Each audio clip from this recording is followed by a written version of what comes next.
विश्वानि देव सवितर्दुरितानि पराशुभ यद्भद्रं तन्नाशुभ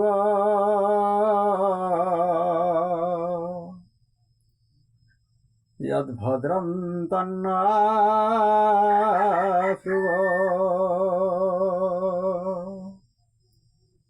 यो भूतं च भव्यं च सर्वं यश्चादितिष्ठति सूर्यस्य केवलम् तस्मै ज्येष्ठाय ब्रह्मणे नमः।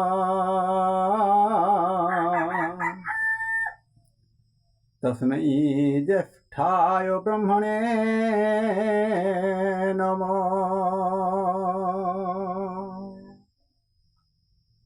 ओम शांति शांति शांति। ओम परमात्मा नमः, ऋषिभ्यो नमः, नीलभ्यो नमः, सर्वेभ्यो नमः, सभापति सभाभ्यो नमो नमः। आज मंचस्तरी उपस्थित थिबा समस्त विद्यान बंधु समस्त को नमन बंदन और अभिनंदन अर्पण करी आज विचार उपस्थापन करुछि। आज विचार हेउछि निजर दोष और अन्यर गुण को देखिबा। तेणु बंधु निजर दोष त्रुटि को देखि सुधारिबा और अन्यर भल गुण को प्रशंसा करिबा बा अन्य लोक ठारू तार भल गुण को आहरण करवा और ग्रहण करवा यह हेउछि एक महत कार्य अटे। तेणु तथा सदाचार प्रथम सोपान आजिकाली देखा जाउछि जे समाज रे बहु दुष्ट प्रकृतिर व्यक्ति अछंती। आपण माने समस्ते जानिथिबे आजिकाली समाज रे अनेक प्रकार व्यक्ति अछंती। तो शिष्टाचार दुष्टाचार समस्त प्रकार व्यक्ति अछंती। से माने केवल परर दोष ही देखि थांती। जो व्यक्ति परहिंसा परवाद परनिंदा परचर्चा करुथांती से माने केवल परर दोष ही देखि थांती। से व्यक्ति केते भल काम कला बा पर उपकार कला, काहाकू केते दान देला वो कहार केते सेवा कला, किंतु निज निज आड़कू केबे देखि नाहंती। मु केते महत् कार्य करुछि, केते महत् कार्य रे निजकू नियोजित कली, पर उपकार कली, ये सबु विचार करि न थाई। दोष देखिबार अछि तो निजर दोष त्रुटि को देखि सुधारी नबा हेउछि एक मनुष्यर एक प्रधान बा महत् गुण। निजर दोष देखुथिबा शैक्षणिक समाज रे महान होई थाई। एहा हेउछि ध्रुव सत्य अटे।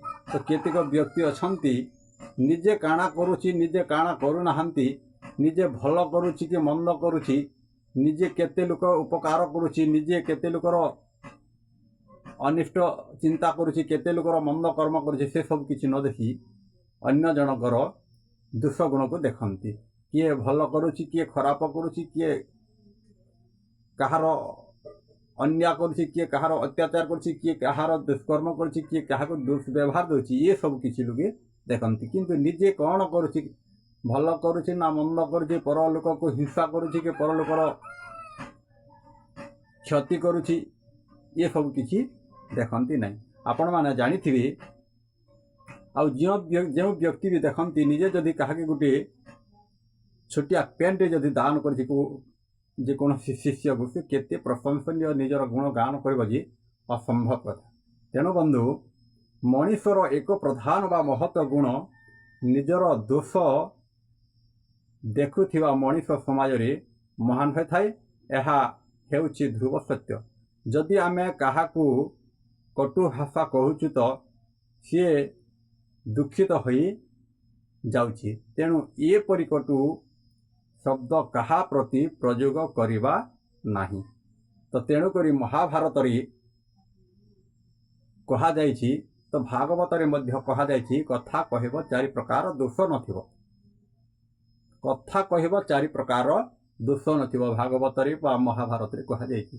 तो पदे कथा लागि कुरुवंश ध्वंस होइतिले। बंधु माने मन रखंतु, जानी रखंतु, चिंतन करंतु। पदे कथा एक मात्र पदे कथा पाई हेडे बड़ कुरुवंश दिले ध्वंस हो जाइतिले। तो जेतेबेले मय दानवर गृह निर्माण समय रे गृह निर्माण करथिले सही समय रे दुर्योधन आसुथिले तो घर को प्रवेश करबा मात्र के देखा जाए तल भाग को देखिबो जाओ आउ ऊपरी भाग को देखिबो ताहा सही भरी ठीक देखा जाए। तो सही समय रे दुर्योधन काले पानी अच्छे बोली से लुगा टेकी जेते बेले चलुथिले एही समय रे आहुरी टिके जदि आगो को पादे बढ़ेले तो से समय रे भाइल काले मो लुगाटा जल रे भेदी जीव बा भिजी जीव बोली जेते बेले भाबी नहीं आहुरी टिके टेकिले। एही समय रे माँ द्रौपदी देखी हसी देली। से कहिले भाविले अरे अंधर पुत्र अंध। सही पदे कथा लगी कुरुवंश ध्वंस हैला। तो दुर्योधन जेते बेले शुणी पारिले से कहिले मो बापा अंध हेले बेले मु कौन अंध। तो देखा जीव आज से अंध पुत्र दिने परिषद नेबी। तो भावी तो आरंभ हैला महाभारत से पक्ष आबे जीवा नहीं किंतु निजर दोष त्रुटि गुण बा देखिबा यह हेउछि आमर विचार। तो सही परी कथा कहब चारि प्रकार दोष नथिबो। से चारि प्रकार कथा होछि कर्कश, चुगुली, मिथ्या बा वृथा कथा न कहबा यह होछि मानवर धर्म। तेणु हेउछि शब्द कहा प्रति प्रयोग करिबा नाही, कटु कथा कहबा नाही, वृथा कथा कहबा नाही, कहार चुगुली करबा नाही, कहाको मिथ्या कहबा नाही, कहार वृथा कथा कहबा नाही। एतिकी कथा जदि कहबा समाजर नष्ट हेब, निजर भी क्षति हेब। तेणु निजर दोष अन्यर गुण को देखिबा उचित। शब्द कटु शब्द कहा प्रति प्रयोग करिबा नाही जहा द्वारा कि अन्यर हृदय आघात प्राप्त हेब।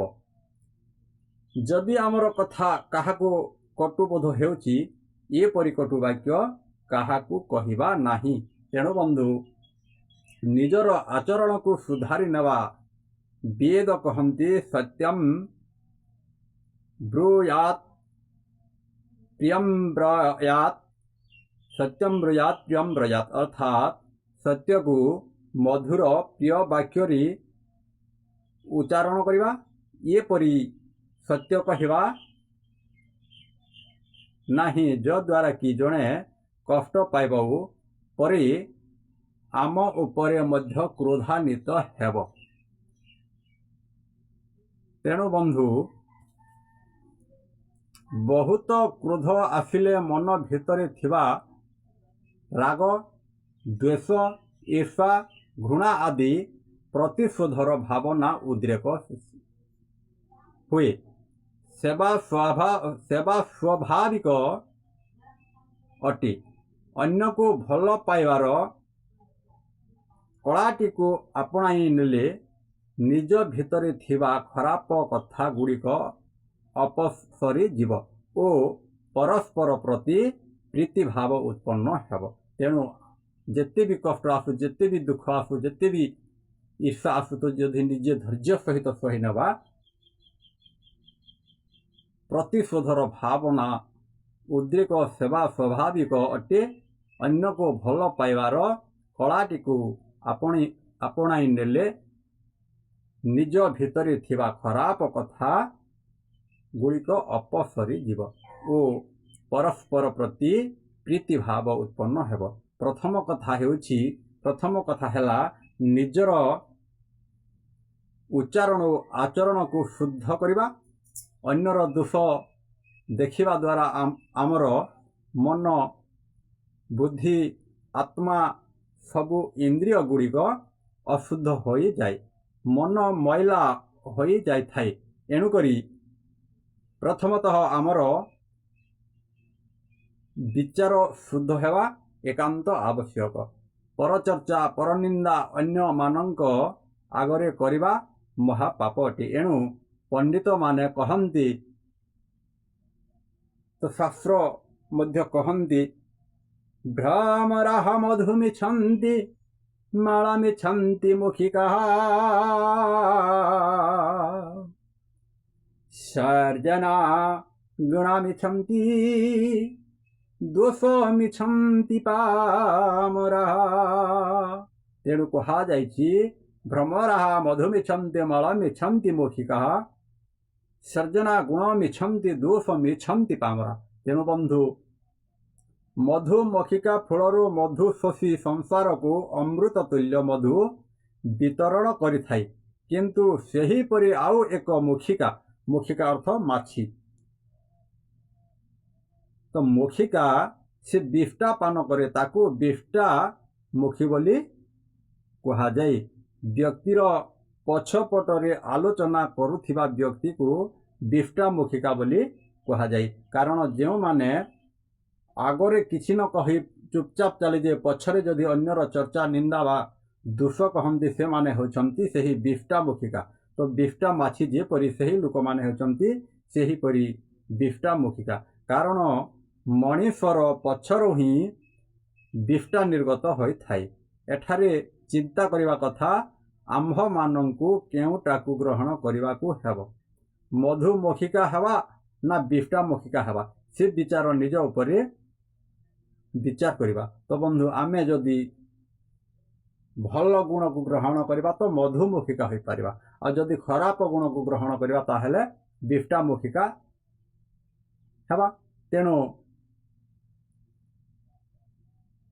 କେହି ଯଦି ଆମର ଅନିଷ୍ଟ କଳା ବା ଆମର ଅପପ୍ରଚାର କରି ଦୁଃଖ ଦେଲା, ଏପରି ସ୍ଥଳେ ଆମେ ପ୍ରତିଶୋଧ ପରାୟଣ ହୋଇ ସେ ଲୋକର କ୍ଷତି କରିବାର ବିଚାର କରିଥାଉ। ଏହା ଦ୍ୱାରା କ୍ଷତିର କ୍ଷତ ବଢ଼ି ବଢ଼ି ଚାଲେ ଓ ପ୍ରତିଶୋଧର ଅଗ୍ନି ଜଲି ଜଲି ଚାଲିଥାଏ। ଏହା ନ କରି ପ୍ରେମ ଭାବନା ଦ୍ୱାରା ପ୍ରତିଶୋଧର ବହ୍ନିକୁ ଉପଶମ କରିବାକୁ ଚେଷ୍ଟା କରିବା ବିଧେୟ। ତେଣୁ ବନ୍ଧୁ, ସମସ୍ତେ ଆମେ ଯଦି ଏହି ବୈଦିକ ବା ବେଦ ମାର୍ଗରେ ଗତି କରିବା ତ ନିଶ୍ଚୟ ରୂପେ ସହିଷ୍ଣୁ ବା ଧୈର୍ଯ୍ୟବାନ ହୋଇପାରିବା। ଆଉ ପ୍ରେମରେ ଯଦି ଜଗତ ବଶ ହୋଇଯାଇ ଆମର ଅନିଷ୍ଟକାରୀ କାହିଁକି ବଶ ହେବ ନାହିଁ? ସଂସାରର ଦୀର୍ଘ ରୋଗସ୍ୟ ସୁବିଚାର ମୌଷଧି ତୁଲ୍ୟ। ସଂସାରରେ ଯେଉଁମାନେ ସଜ୍ଜନ ବ୍ୟକ୍ତି ଅଛନ୍ତି, ସିଏ ଅନ୍ୟର ଭଲ ଗୁଣକୁ ଦେଖିଥାନ୍ତି। ଯିଏ ଦୁର୍ଜନ ବା ଦୁରାଚାରୀ, ସିଏ ଅନ୍ୟର ଦୋଷ ଗୁଣକୁ ବାହାର କରି ଖୁସି ହୋଇଥାଏ। ତେଣୁ ବନ୍ଧୁ, ଆମେ ସବୁବେଳେ ମଧୁମକ୍ଷିକା ପରି, ତ ଗୁଣବାନ ବ୍ୟକ୍ତି ପରି, ସଜ୍ଜନ ପରି ଯଦି ରହିବା ତ ନିଜର ଦୋଷକୁ ନିଜେ ଦେଖିବା, ଅନ୍ୟର ଦୋଷକୁ ଦେଖିବା ନାହିଁ। ଯେ ପର୍ଯ୍ୟନ୍ତ ଆମେ ଭଲ ଗୁଣକୁ ଗ୍ରହଣ କରିବା, ଅନ୍ୟର ଦୋଷକୁ ଦେଖିବା ନାହିଁ, ତେଣୁକରି ସେ ପର୍ଯ୍ୟନ୍ତ ଆମେ ନିଜ ଗୁଣକୁ ବାହାର କରି, ନିଜ ଦୋଷକୁ ବାହାର କରି ତ ଭଲ ଗୁଣକୁ ଯଦି ଗ୍ରହଣ କରିବା, ନିଶ୍ଚୟ ଆମେ ମୁକ୍ତି ମାର୍ଗରେ ପଥିକ ହୋଇପାରିବା। ତ ଆଜି ବିଚାର ବା ବାଣୀକୁ ଏତିକିରେ ବିରାମ ଦେବା। କାହିଁକି ଆଜି ସମୟ ତ କାହାକୁ ଅପେକ୍ଷା କରିନି। ତେଣୁ ବନ୍ଧୁ, ଆଜି ଏତିକି କହିକରି ବାଣୀକି ବିରାମ ଦେବା। ସମସ୍ତଙ୍କୁ ଧନ୍ୟବାଦ ଦେଇ ଆମେ ବିଚାର ବିରାମ ଦେବା। ओम तत्सत् परमात्माने सर्वे भवन्तु सुखिनः सर्वे सन्तु निरामया। ओम शांति शांति शांति परमात्माने नमः।